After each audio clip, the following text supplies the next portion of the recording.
The San Marzano tomato. This is definitely becoming, if not my favorite, my second favorite tomato. So San Marzano replaced the Roma on our homestead. We've also tried the Amish paste tomato. All of these great paste varieties, but the San Marzano is something that has definitely stuck with us and has impressed us year after year after year.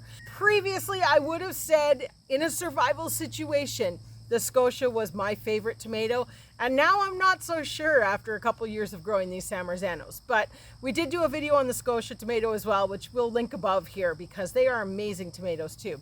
I'm going to show you just how prolific these vines have been this year. We said less is more this year. We planted way less on each trellis than we ever have before, and we have way more tomatoes than we know what to do with. The one thing I will say about the San Marzanos, we have them on a 4-foot trellis here, and they are, watch, there's going to be a whole bunch of tomatoes fall off, but they are monsters. We're definitely going to be kind of advancing to a taller trellis for these next year. Well, as Stephanie mentioned, the San Marzanos have really become a staple for us. But we made the switch to these, and we like them a lot better than the Roma types.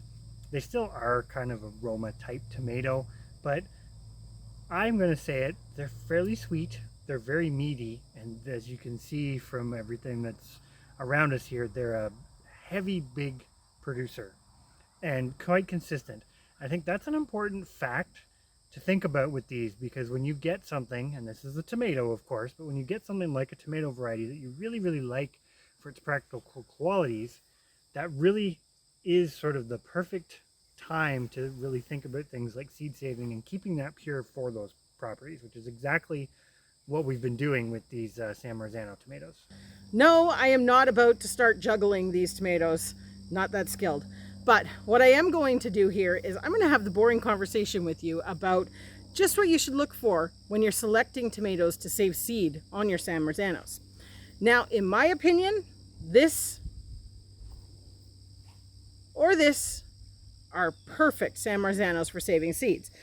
Now, as you can see, there is a significant size difference in those, but the one thing that I always am looking for when selecting my tomatoes is the pointy bottom. You'll see a lot of the times that they end up curled under, which I'm going to show you in a moment, or even going bulbous, kind of pear-shaped. Those are not ones that we select for seed. And it is important to try and keep them true to what they should be. So size really doesn't matter, but they should have the pointy bottom, nice little bumps on the top. So here you have the pear sort of shape that I was talking about. I have a feeling that probably is some sort of environmental type thing that's just caused it to stunt a little bit. It's still gone a nice bulbous tomato, but not something that I would save seeds from. And there you can see the little indented divot at the bottom. If you look at it this way, in my mind, this looks a lot more like a Roma tomato. Romas tend to have that little bit of a rounded bottom rather than the pointy bottom. So again, for us, this would not be a seed-saving specimen, but still fantastic for using to make all your pastes. But that's just a little quick rundown. There's 3 little specimens there that have everything ticked as far as the boxes go, just completely different sizes. And if I was selecting and I had enough variety, I'd be selecting from this one all the time. Of course, regardless of what they really look like on the outside, I think what makes these different from other varieties, or at least good in our mind, is the fact of what's on the inside. When you cut these open, you'll see they're very meaty, they're very thick-walled, and they almost have, to me, almost like a pepper-like structure. They're kind of hollowish on the inside, as opposed to being really juicy like something like the Scotia tomatoes. These are very dry. And they don't have a lot of seeds, and that's kind of why we brought up the thing about the seed collection, because you're going to have lots of tomatoes to select from, but you're going to want to pick from those few that are really nice, because each tomato isn't going to give you as many seeds as most types of tomatoes do. But this right here is what it's all about. These suckers are so prolific. They produce so much poundage of fruit. It just is mind-boggling. We are harvesting today. You can see here the kids are hard at work already as we're filming this video. And I anticipate we're going to pull at least 50 pounds off these because it's been about 3 days since I've harvested from here. But we are getting 25 pounds roughly a day, and certainly trying to come up with some different ways to use them. And I'm going to kind of give you a little rundown of some of the products that we use these for when we get inside and weigh what we brought in today. Well, there we go. We've got them in. So our 2 little baskets here of San Marzano tomatoes from today's harvest was 76 pounds, which is not that bad. So we're inside now with a total of 76 pounds of San Marzanos harvested today, and there's still more. One thing that we love to do with the San Marzanos, as you've seen in numerous videos already, is freeze them, because when you're using a tomato for pastes or sauces or things like that that you want thicker, cuts down on the cook down time immensely. So definitely a good tip, freeze your tomatoes first. But what do we make with them? Numerous things. We use our San Marzanos for marinara, any other pasta sauce, ketchup, barbecue sauce, curry, tomato paste. The list could go on and on.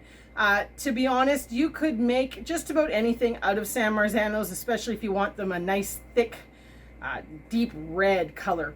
But not so good for juice.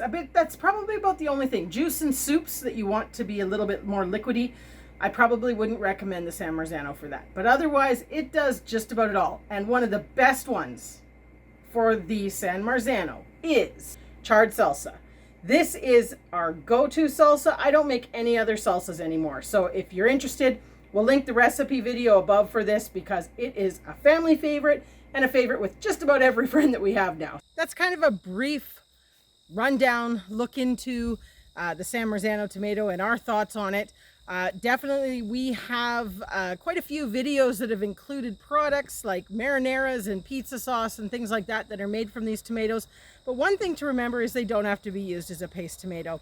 I just recently had a subscriber who mentioned that her family loves these as slicers on sandwiches, and I have to admit I'm in the same boat, because I don't like a juicy sandwich. I like a sandwich that doesn't run all over the place when I eat it. So after this, if you haven't tried San Marzanos and you're looking for something that you can make into a lot of basically preserved products, or you just want to try something a little different as far as tomatoes go, definitely give them a try.